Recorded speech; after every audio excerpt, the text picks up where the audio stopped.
এবার হচ্ছে তাহলে এই যে প্রথম বেস পেয়ারটা তৈরি করলে এটাকে আরএনএ ট্রান্সক্রিপ্ট বলে।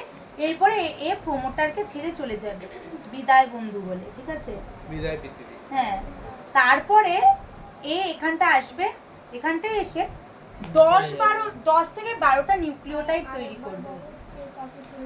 প্রথম একটুখানি বানালো, একটা জাস্ট বেস পেয়ার বানালো, এটাকে আরএনএ ট্রান্সক্রিপ্ট বলে।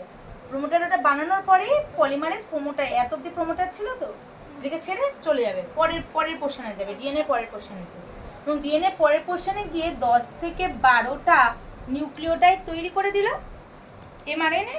তারপরে সিগমা টাটা বাই বাই বলে দিয়ে চলে গেল।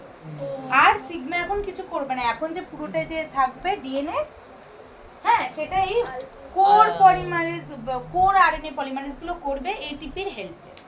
এটিপিকে ভাঙবে, তার এনার্জি নেবে, সেই হেল্পে পরপর বানাতে থাকবে।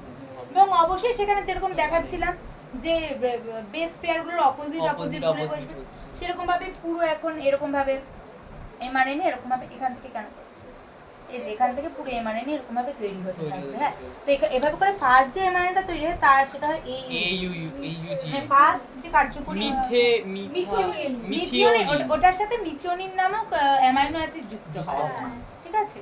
তো ফার্স্ট যে এটা হয় এটা হচ্ছে এইইউজি, মানে আরো হয় কিন্তু ফার্স্ট যেখান থেকে প্রোটিন তৈরি হয় সেটা হচ্ছে এইইউজি। বুঝতে পারলি? এটা তো প্রারম্ভিক কোডন।